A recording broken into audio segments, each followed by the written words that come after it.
Bonsoir et bienvenue aux 20h de True TV. L'Alliance des BRICS annonce accompagner le Burkina Faso dans l'accès des soins de santé.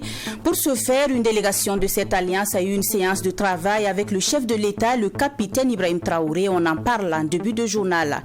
Le constitutionnalisme et la lutte contre le terrorisme étaient au cœur d'un panel ici à Ouagadougou, initié par la Société burkinabé de droit constitutionnel en collaboration avec le NDI. L'idée est de susciter la réflexion et de faire des propositions dans le sens d'un retour à l'ordre constitutionnel normal au Burkina. Et puis, près de 7000 clients réclament leurs économies bloquées depuis 2 ans à la caisse d'épargne et de crédit. Réunis au sein d'un collectif, ils se sont retrouvés à la bourse du travail ce matin pour appeler le gouvernement à se pencher sur leur situation. Vous les entendrez dans cette édition.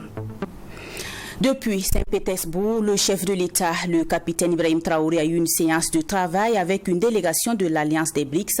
Les échanges ont porté sur plusieurs sujets, notamment le domaine de la santé. L'Alliance des BRICS a l'intention de construire un centre médical ici au Burkina Faso. Le point des échanges avec Michael Tougri et Wendla Sida Kabori. Selon la présidente de l'Alliance des BRICS, les échanges avec le chef de l'État ont concerné essentiellement les domaines de la médecine, de la santé et de l'éducation. Face au président de la transition, le capitaine Ibrahim Traoré, Larissa Zelensova annonce l'intention de l'Alliance des BRICS de construire un centre médical au Burkina Faso.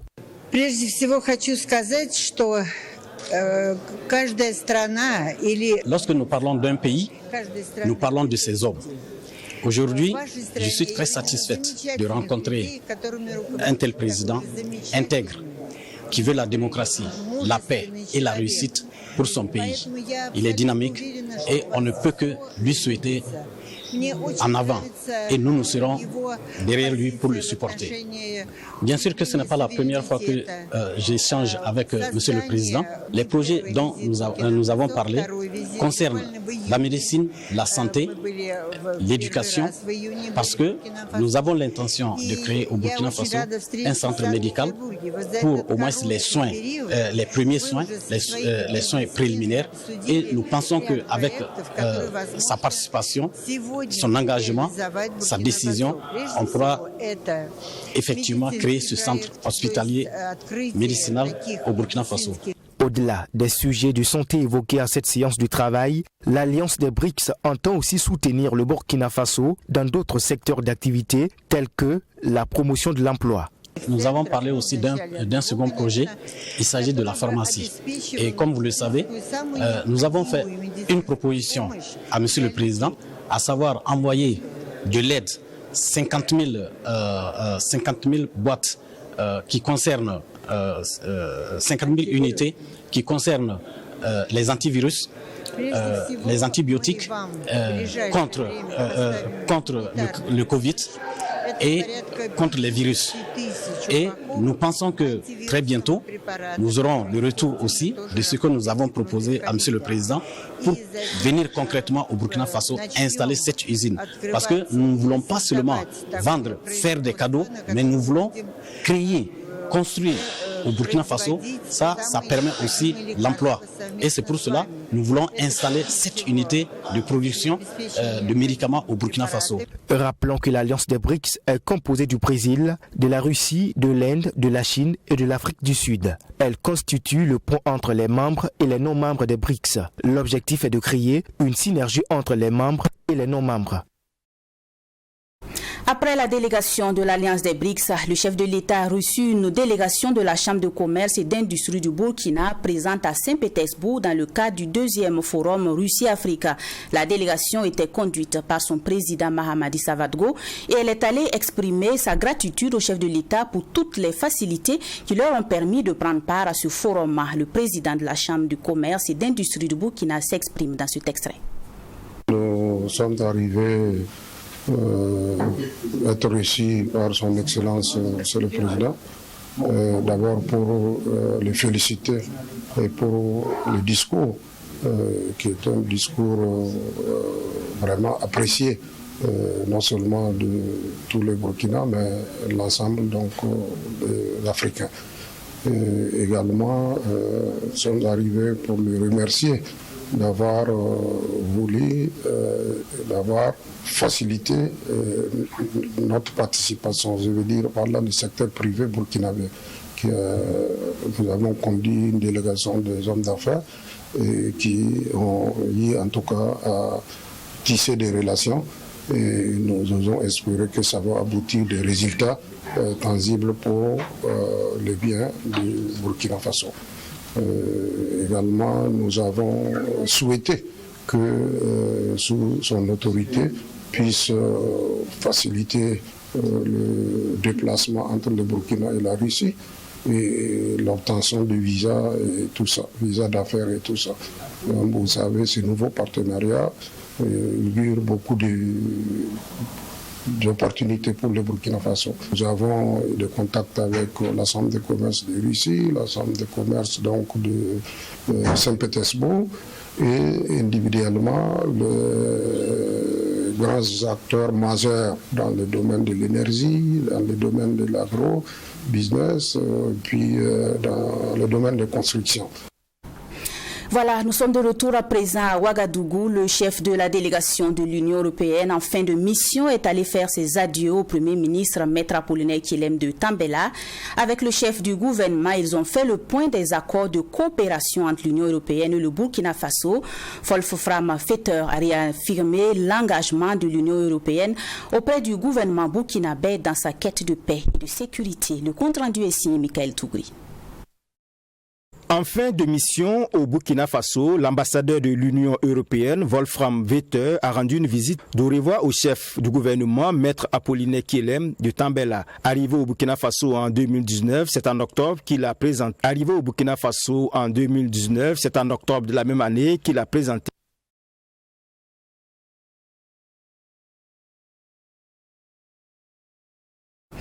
Toutes nos excuses pour la qualité de ce téléma, nous y reviendrons dans nos prochaines éditions. Le retour à l'ordre constitutionnel normal au Burkina, une des préoccupations de la société burkinabé de droit constitutionnel.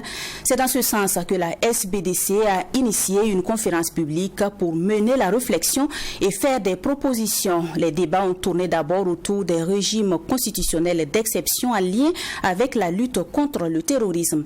Les constitutionnalistes se sont ensuite penchés sur le retour à l'ordre constitutionnel normal et l'organisation des élections post-transition. Sanata Siri nous fait le point. Ce rendez-vous du donner et du recevoir sur le constitutionnalisme et la lutte contre le terrorisme initié par la Société burkinabé des droits constitutionnels SBDC s'inscrit dans le cadre du projet intitulé « Rebâtir l'état des droits et la démocratie dans le contexte de la crise sécuritaire au Burkina Faso ». Un cadre d'échange qui vise d'une part à conduire des réflexions et formuler des propositions pour une gouvernance vertueuse du régime de transition et d'autre part pour une refondation de l'État selon les organisateurs. L'objectif, c'est de susciter la réflexion et de faire des propositions dans le sens d'un retour à un ordre constitutionnel normal dans la paix et la stabilité. Il s'agit pour les panélistes mais aussi pour les participants, de faire des propositions de sortie de crise. Comme vous le savez, notre pays est confronté depuis 2015 à la crise terroriste qui a eu beaucoup de conséquences, notamment l'instabilité politique. Donc il s'agit ici de faire des propositions dans le sens d'une sortie de crise. Le régime constitutionnel d'exception et la lutte contre le terrorisme au Burkina Faso est l'une des thématiques abordées lors de cette conférence publique. Un sous-thème animé par le docteur Samson Dabiré. Occasion pour lui de définir les trois régimes constitutionnels d'exception et établir le rapport entre ces régimes et la lutte contre le terrorisme. Selon le panéliste, la lutte contre le terrorisme déclenche le régime constitutionnel d'exception et le régime constitutionnel d'exception permet de prendre des décisions dans le cadre de la lutte contre le terrorisme. La lutte contre le terrorisme permet donc de décider du régime constitutionnel d'exception et décider dans le régime constitutionnel d'exception permet de lutter contre le terrorisme. Il en est ainsi en raison des pouvoirs spéciaux que le régime constitutionnel d'exception concentre dans les mains du souverain de l'exception. Ces pouvoirs spéciaux de crise sont affranchis du droit ordinaire et opèrent à côté ou en dehors de la légalité. Et le droit d'état d'exception offre les coudées franches aux souverains de l'exception. 4 autres thématiques ont été animées au cours de cette conférence publique sur le constitutionnalisme et la lutte contre le terrorisme. Il s'agit notamment des mécanismes constitutionnels de lutte contre le terrorisme et l'impact sur les droits de l'homme et la lutte contre le terrorisme et retour à l'ordre constitutionnel normal. Quelle perspective pour l'organisation future des élections? Nous vous l'annoncions tantôt, des clients de la Caisse d'épargne et de crédit se sont réunis ce matin à la Bourse du Travail pour réclamer leurs économies qui s'élèvent à plus d'une centaine de millions de francs CFA. Selon le collectif, cet argent qui constitue l'épargne de plus de 7000 de ses membres est bloqué au sein de la Caisse depuis 2 ans. À en croire ces derniers, depuis pratiquement cette période, impossible de faire des retraits au niveau des guichets de la Caisse. Le collectif appelle alors les autorités à se pencher sur leur situation. Tous les détails avec Yassine Sawadro. Les membres de la Caisse d'épargne et de crédit du secteur informel, à travers cette conférence de presse, montrent leur mécontentement. Au nombre de plus de 7000, ils sont confrontés à d'énormes difficultés dues au fait qu'ils ne peuvent pas rentrer en possession de leur argent, et cela depuis 2 ans. Après avoir tenu une première et une deuxième rencontre en 2021 et 2022, au cours de laquelle le directeur général de la Caisse était présent, celui-ci avait rassuré de trouver une suite favorable à cette situation. Et jusque-là, sans suite, selon le secrétaire général du collectif des clients, Ismaïla Congo. Certains ont vu leurs activités stoppées, arrêtées, car leur fonds de commerce est bloqué à la caisse. Certains croupissent avec des maladies. Depuis lors, ils n'arrivent pas à se soigner. C'est triste. Croupissent avec des maladies, ils n'arrivent pas à se soigner. Quand tu pars à la caisse, tu veux 10 000 francs pour payer une ordonnance, on te dit qu'il n'y en a pas. Nous avons des parents déplacés internes. Des parents déplacés internes du fait du terrorisme. Que nous devons porter main forte. Mais notre argent est bloqué à la caisse. Comment nous allons faire? Nous souffrons pour avoir à manger. Nous n'arrivons plus à nous soigner et soigner les membres de nos familles. Nous n'arrivons plus à payer les scolarités de nos enfants. Nos activités sont au ralenti. Tout cela à cause de nos revenus bloqués à la caisse d'épargne et de crédit du secteur informel. Face à cette situation qui n'a pas encore trouvé une issue favorable après la saisine de la police et même de la justice, le collectif des clients de la Caisse d'épargne et de crédit du secteur informel appelle les autorités à une aide afin qu'ils puissent rentrer dans les droits. Jusqu'à l'heure où nous parlons, ni la justice, ni le commissariat ne nous a contactés par rapport à ces démarches que nous avons entreprises. C'est la raison pour laquelle nous avons décidé d'élever la voix pour prendre l'ensemble des Burkinabés en témoin de notre situation et nous aider à avoir gain de cause. Nous disons non à cette injustice. Nous appelons son Excellence, Monsieur le Président de la Transition, le capitaine Ibrahim Traoré, et son gouvernement à se pencher sur notre situation parce que nous sommes plusieurs milliers de Burkinabés, environ 7000 membres. Environ 7000 membres à la caisse. 2 ans, c'est trop. 2 ans, c'est trop. Nous avons suffisamment souffert. Nous voulons être maintenant rétablis dans nos droits.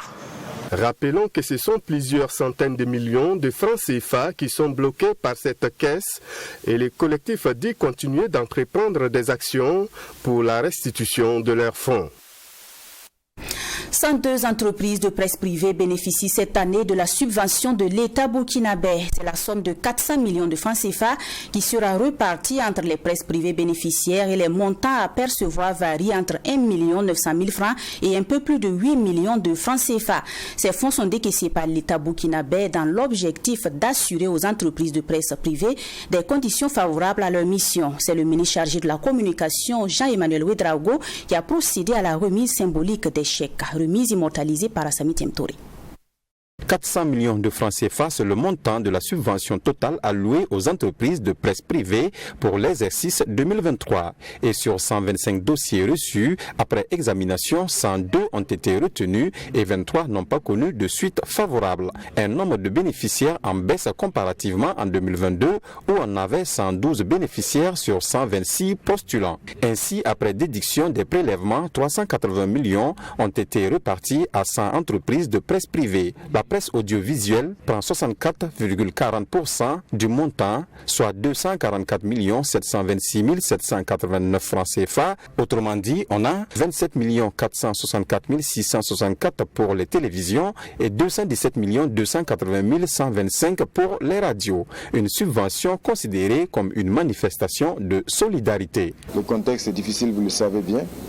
Au moment où, comme je l'ai souligné dans mon intervention, la plupart des efforts sont plutôt orientés vers l'effort de guerre, on a tenu quand même à maintenir cette subvention pour signifier notre volonté, bien sûr, de soutenir la presse privée et surtout de faire en sorte que cette presse privée puisse avoir toujours les capacités de répondre à la soif d'information de nos concitoyens et surtout de pouvoir également tenir dans cette situation difficile parce que nous sommes conscients que la crise sécuritaire impacte durement l'ensemble des secteurs et plus particulièrement le secteur des médias.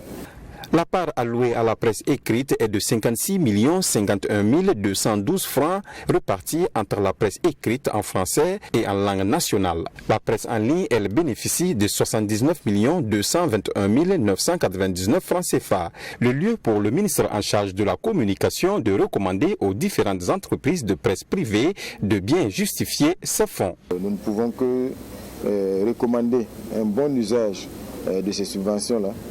Et surtout que les acteurs de la presse privée puissent prendre en compte les différentes recommandations liées à la nécessité de bien justifier l'usage de ces fonds-là, parce que de cette justification dépend donc le déblocage du prochain exercice de subvention FAPP.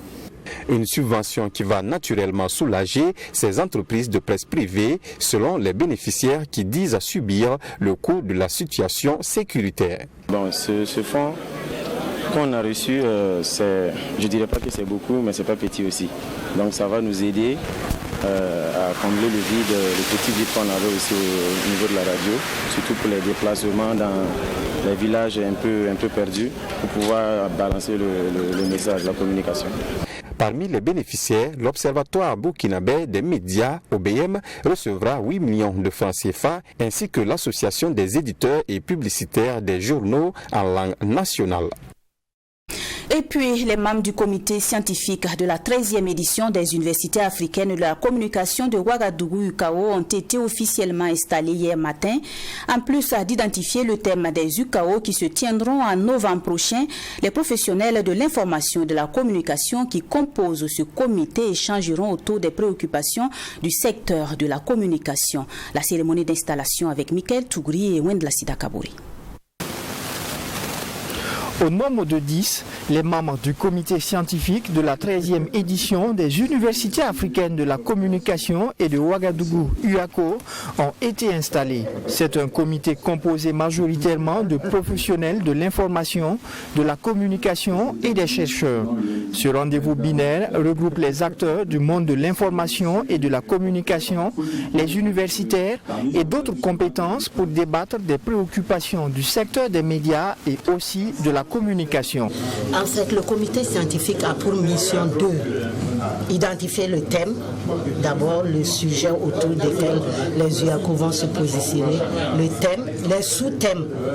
Et après ça, nous lançons l'appel à communication et nous recevons les propositions de communication. Donc, le comité va analyser chaque proposition de communication et retenir les meilleures. C'est le lieu où tous les professionnels, tous les théoriciens, tous les enseignants de la communication populations se réunissent pour réfléchir à des sujets stratégiques, à des sujets d'intérêt nationaux. C'est le ministre en charge de la communication, Jean-Emmanuel Ouedraogo, qui a procédé à l'installation du dit comité.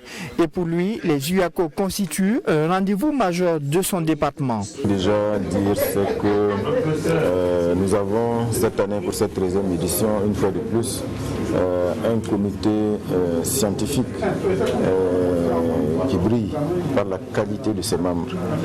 Quand on regarde les membres de ce comité scientifique-là, nous avons bien sûr des praticiens, nous avons des enseignants-chercheurs, nous avons des gens d'expérience, ce qui nous permet d'avoir la certitude que sur le plan donc, de la préparation scientifique de cette 13e édition, nous allons avoir ce qui peut se faire le mieux. Organisées au Burkina Faso depuis 2004, les universités africaines de la communication de Ouagadougou UACO sont une manifestation importante du secteur de l'information, de la communication et elles sont prévues pour novembre prochain. Cette 13e édition, selon Jean-Emmanuel Ouedraogo, se tient dans un contexte particulier. Voilà, après l'installation du comité scientifique de l'UACO plutôt, direction le Niger. Le coup d'État suscite de l'espoir chez les populations. Quelques-uns, après les événements, espèrent que ce changement permettra le retour de la sécurité dans leur pays. S'exprime dans ce reportage. Suivant. Quelques jours après le coup d'État au Niger, les habitants espèrent que ce changement permettra de lutter contre l'insécurité. Sur 6 de ces 7 frontières, le pays fait face à des groupes djihadistes comme Boko Haram et des groupes liés à Al-Qaïda ou l'État islamique. Pensons que l'arrivée des militaires à la tête du pays va nous donner un peu plus d'espoir en pensant que leur arrivée va faire en sorte que la situation d'insécurité va changer et que nos laborieuses populations pourront vaquer à leurs travaux champêtres et que les écoles qui sont fermées, il y a un mal qui est là, qu'on a vécu et qu'on a senti dans nos chairs. Ça fait pratiquement combien de temps? L'insécurité est en train de gagner du terrain. L'insécurité ne fait que gagner du terrain dans notre territoire. À mon point de vue, il est tout à fait normal qu'un changement advienne. Lorsque il n'y a pas de paix, il n'y a pas de sécurité, ça veut dire que 80% tout simplement de la nation est en danger. Et c'est ce à quoi nous avons assisté jusqu'à cet avènement-là de manière impuissante. Dans sa lutte contre les djihadistes, le Niger est soutenu notamment par la France et les États-Unis qui ont des bases militaires dans le pays. Ce journal prend fin ici. Merci de l'avoir suivi. Excellent week-end à toutes et à tous.